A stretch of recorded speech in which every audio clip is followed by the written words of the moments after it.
Today, I'm going to cook pecking pork ribs. Ito. Gusto ko lang kasi guys na ayoko siya directly fried. So, pinalambot ko na siya a little bit. And then, imamarinate natin siya. So, this time, titimplahin na namin. Put half teaspoon of salt. And half teaspoon lang guys.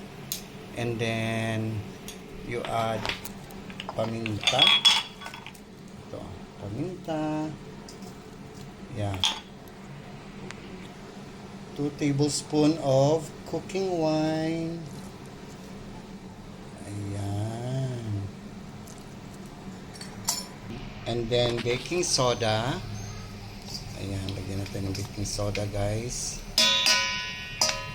And 2 tablespoons of cornstarch. Ayan.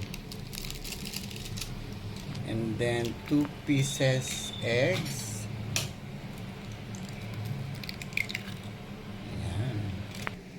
And then mash lang natin sa ating hands na malinis. Ayan, ganyan lang siya guys.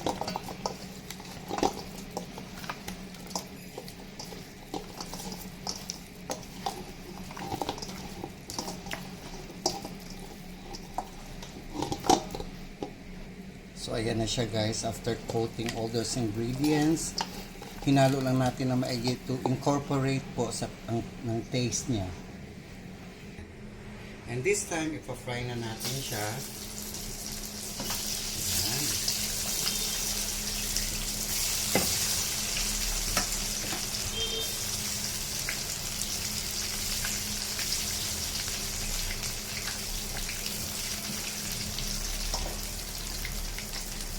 May second batch pa tayo.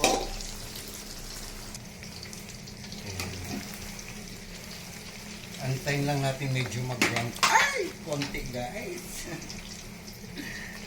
Ayan siya.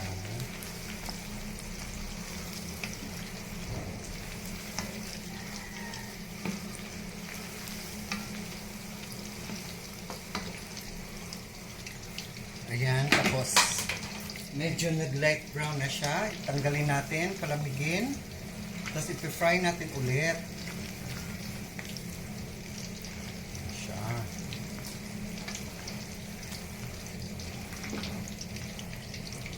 Tapos lakay naman natin yung second batch kasi medyo naparami yung ating spare ribs, guys. We called it pecking pork spare ribs.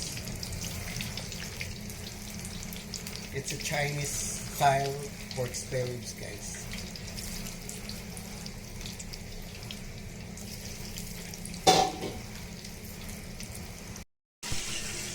So, yun na guys. Tuloy na natin ang pagluluto ng ating pecking spare ribs.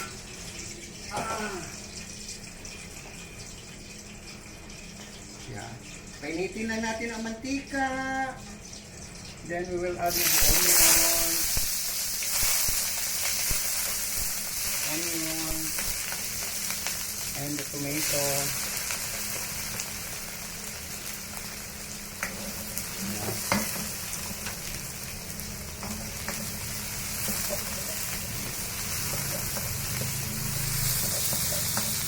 Then hayaan lang natin siyang medyo maluto siya.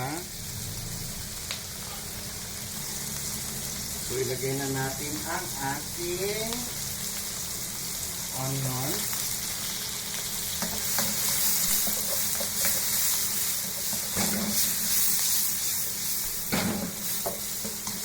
Ayan.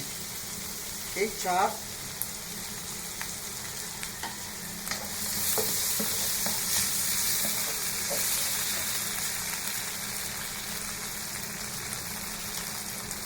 Salt.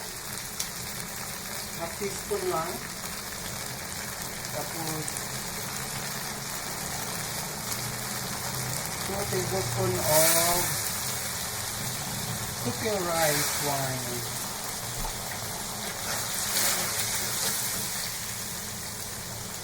Add the sugar.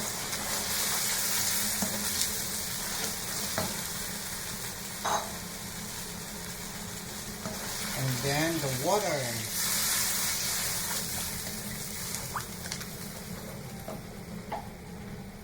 Yan. Let it simmer lang guys. Pagkulo na siya guys. Nag-add na pala ako dito guys ng light soy sauce. 1 tablespoon. And this time maglagay tayo ng white vinegar. 2 tablespoon.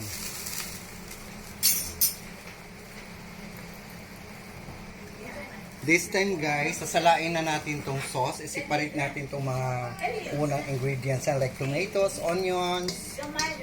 Ayan. And then, ibalik natin yung sabaw ng sauce. Ayan. And then we will add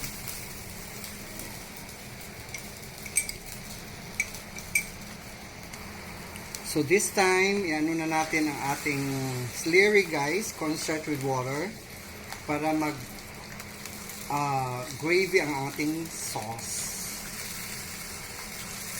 Yan.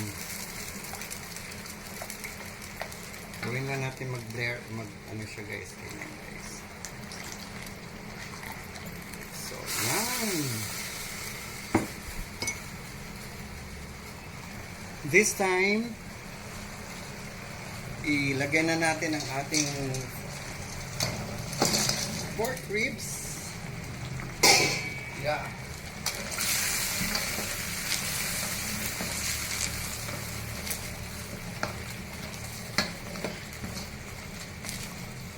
Tapos lagay natin ulit to guys. Yan, sarap. And to finish, we will add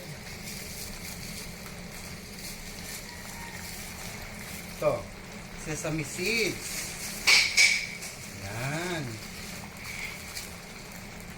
And of course, to mix it evenly, yan. Kung sa akin camera. Oh, ito na siya guys. Balik. Ito na ang ating Peking pork spare ribs. Anay, thank you. Shikima na.